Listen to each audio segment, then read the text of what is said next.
ভাই, দৌড়াইতেছেন কেন? ভাই কি কমু দুঃখের কথা, আমি গেছিলাম একটা জায়গায় কাজে, আর সেই জায়গায় আমার 1.5 লাখ টাকা মার গেছে। এখন ব্যাগ নিয়ে যাইতেছিলাম, ব্যাগের ভিতরে কিছু কাগজপত্র আর কিছু কাপড় চোপড় ছিল, সেই ব্যাগটাও নিয়ে গেল গা ভাই। ভাই, যেভাবে দৌড়াইতেছেন এইভাবে কি মানুষ দৌড়ায়? আর একটু হলেও তো আপনাকে ছুরি মারি দিতে সে চলে যেত। কি বলেন ভাই? সামান্য একটা ব্যাগের জন্য এইভাবে দৌড়াইতেছেন? ভাই আপনার কাছে সামান্য হইলেও আমার এটাই শেষ সম্বল ছিল। ভাই, যেটা যাওয়ার তো সেটা গেছে, এটা জীবনও পাইতেন না। আসেন, মাথা ঠান্ডা করেন, দুই ভাই এক কাপ করে চা খাই। না ভাই, আমি যাবো না।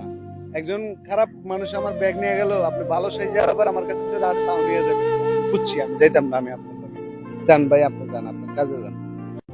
ভাই, আমি জানি আমার বিশ্বাস করতে পারতেছেন না।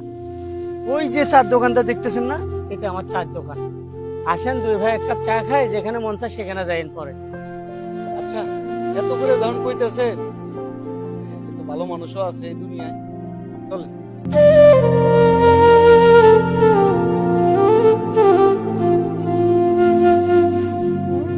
ভাই, আপনি বসেন, আপনার জন্য চা নিয়ে আসতেছি।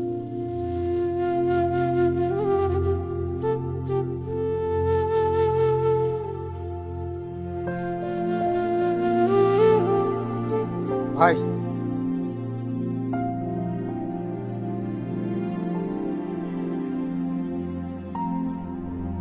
ভাই, আপনার কি হয়েছে? আসলে মূল ঘটনাটা কি একটু বলা যাবে?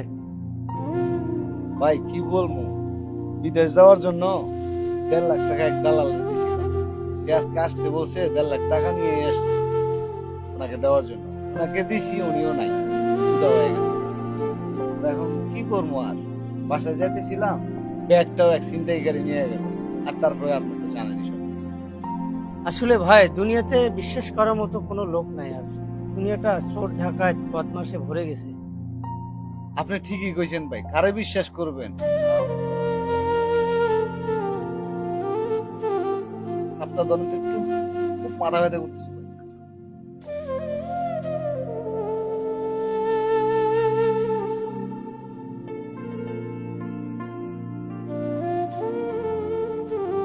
এই সুযোগে কাজটা সারি ফেলি।